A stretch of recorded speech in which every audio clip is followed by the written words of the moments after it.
So I just watched Captain America: Brave New World this weekend. I went on a Valentine's Day date with someone I was seeing, and I actually went out of obligation because I recommended we go see Nosferatu a couple weekends prior, and I felt like the relationship's got to go two ways, so I went down this one. And boy, oh boy, was this something to sit through. Like, after the icy was gone and I had ingested the whole thing, I'll be real, man. Wow. I was just like, okay, I'm going to make the best of the next 2 hours because that's how fast I finished the icy. I think I just went to the movie because I wanted the icy. And to be honest, now that I had time for this movie to digest, because when you go out of a movie and you're just like, okay, that was good, I was entertained for about 2.5 hours, then you actually start to think about it, and it just kind of seemed to me like, yeah, I think that Marvel needs to think about their priorities. Because really, the only time I'm going to go see Marvel movies anymore is if it's the Spider-Man ones, because I just want to see where they go with Tom Holland's Spider-Man and if they don't drop the ball on this. But basically, I don't even think they should have made this movie Captain America: Brave New World. They could have just called this Falcon Brave New World, because I don't like Steve Rogers not being Captain America. And even in Falcon and the Winter Soldier, the guy they got to replace Steve Rogers, aka U.S. Agent, he was better for the part than I feel Falcon was, aka Anthony Mackie. And I like Anthony Mackie as the Falcon. I also like him in 8 Mile. I just feel like he signed on to this contract now, and well, what could I say? I think it's all, I think he's stuck where he's at. I don't even know if he likes the movie, if the studio's forcing him to say that he likes the movie or anything, because you do have to play ball when you're playing with the corporation that is Disney. But like they always say, okay, we're going to start getting AI to write our Hollywood scripts now after the big writer's strike again in Hollywood.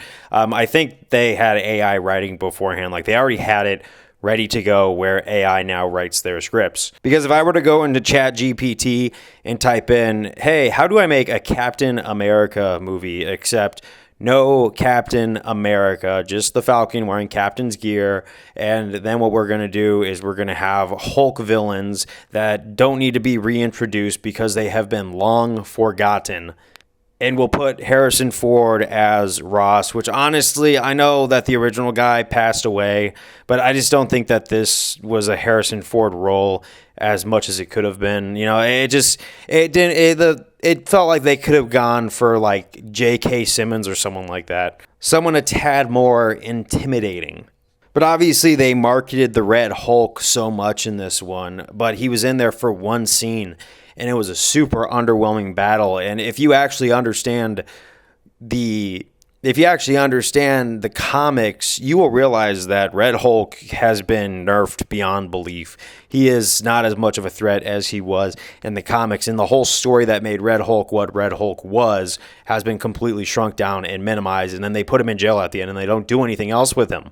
Just like the leader. I mean, yeah, and I guess in his mind, his plot is genius to, ruin the reputation of the president. That Red Hulk was his ace in the hole the whole time, but we could have seen that based on the trailers. We could have put that 2 and 2 together as it was going. Now, if they were to introduce Red Hulk sooner, I think it would have gone pretty well. Plus, the pills they were feeding Ross throughout the movie, let me be real and just say that, I just don't understand it. It's like, first off, it's a alleged assassination attempt that doesn't make his heart beat fast enough for him to turn into Red Hulk with the gamma pills he's been taking. But it's a bunch of questions that get under his skin that get him to form into Red Hulk and go rage mode and start, swinging his fist wildly. Now, I like to see some diamonds in the rough that was this movie script. Let me be real. Now, sometimes, obviously, the whole plot of Falcon basically saying, hey, am I even cut out for this Captain America role? I'm calling him Falcon because he's still Falcon to me, but he's saying, why am I even in this role when I didn't take the serum, all this stuff. You want to know something? I actually agree with that because he's asking the relevant question. Now, obviously, they have another Falcon who, he was a likable guy, but he was such a side character that didn't serve much of a purpose anymore.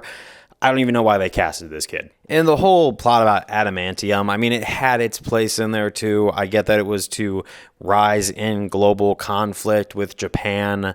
But let me take a crack at rewriting the script to fix it. So obviously they go about up until the assassination attempt in the White House, and it's the assassination attempt that gets Ross to turn into the Red Hulk. Now obviously everything's written in.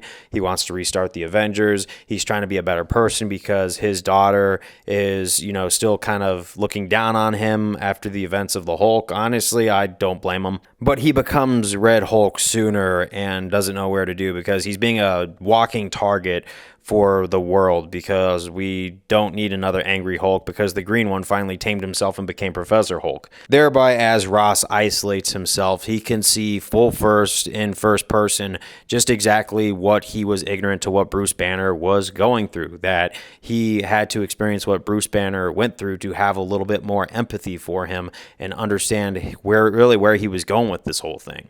You could have some inner dialogue somehow, whether it be through some shots through the eyes of the Red Hulk, like looking in his reflection and being terrified as what he's seeing, just so you don't even have to write any dialogue in there. It could just be a bunch of roars and stuff that really demonstrates and shows that he's feeling the pain, he's feeling the hurt, he's feeling the Hulk. Meanwhile, Falcon and the new Falcon, which that's what I'm going to go with right now, because I just don't think Anthony Mackie is Captain America. I know it's comic book accurate, but to a degree. But Anthony Mackie, just honestly, they should have just made this a Falcon movie. But the two Falcons decide to go on a adventure to look for him. Therefore, they are able to stop some conflicts between Japan and the U.S. because Ross is actually a good president, because he's actually putting an effort to be diplomatic so he could be a better person. Like, he's already started his redemption arc. But because he is missing and he's now in his alter ego, things are on tension. And then you could just have the script kind of play out like it did, where the two Falcons de-escalate a conflict and the island that has adamantium on it.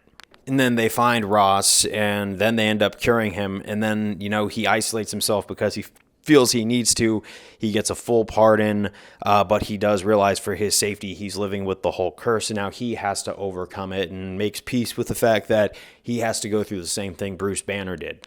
It's not perfect, and you don't have to move too much stuff around except for the main plot points, but I think that's a better write-up than what we got. It just kind of felt like, okay, let's put Anthony Mackie in red, white, and blue, call him Captain America, make a whole bunch of plot points, don't really go into the adamantium at all, and then, Red Hulk at the end. That's how they wrote this thing out. Now, I don't want to just complain about the plot. That's probably been complained about on thousands of other videos that are probably just ripping this movie to shreds. And I will say, since I was on the contrarian side of the Joker 2 thing, where I actually like that movie, I'm glad to be back on the popular senses that Captain America Brave New World was not very good.